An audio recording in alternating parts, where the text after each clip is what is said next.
The gospel reading this morning comes from the 11th chapter of John, verses 17 through 45.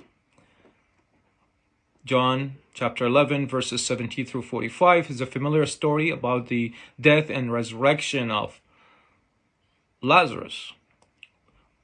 Let us listen to God's word.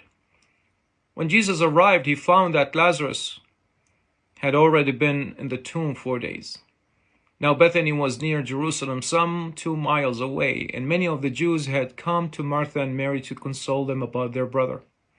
When Martha heard that Jesus was coming, she went and met him, while Mary stayed at home. Martha said to Jesus, "Lord, if you had been here, my brother would not have died. But even now I know that God will give you whatever you ask of him." Jesus said to her, "Your brother will rise again." Martha said to him, "I know that he will rise again in the resurrection on the last day." Jesus said to her, "I am the resurrection and the life. Those who believe in me, even though they die, will live. And everyone who lives and believes in me will never die. Do you believe this?" She said to him, "Yes, Lord, I believe that you are the Messiah, the Son of God, the one coming into the world."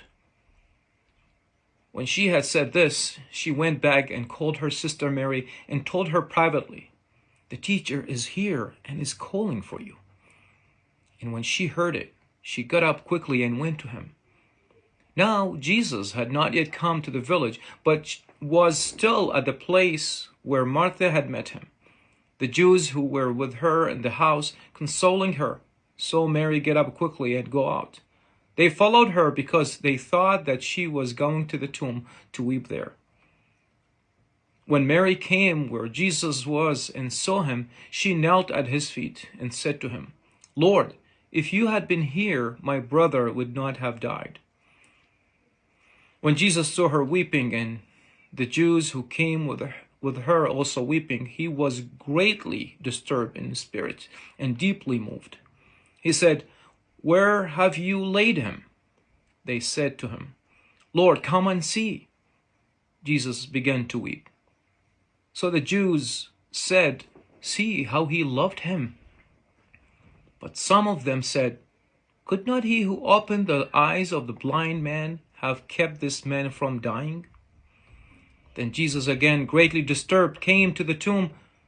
It was a cave, and a stone was lying against it. Jesus said, "Take away the stone." Martha, the sister of the dead man, said to him, "Lord, already there is stench, because he has been dead 4 days." Jesus said to her, Did I not tell you that if you believed, you would see the glory of God?" So they took away the stone, and Jesus looked upward and said, "Father, thank you for having heard me. I knew that you always hear me, but I have said this for the sake of the crowd standing here, so that they may believe that you sent me." When he had said this, he cried with a loud voice, "Lazarus, come out." The dead man came out, his hands and feet bound with strips of cloth, and his face wrapped in cloth. Jesus said to them, "Unbind him and let him go." Many of the Jews, therefore, who had come with Mary and had seen what Jesus did, believed in him. Friends, this is the word of the Lord. Thanks be to God.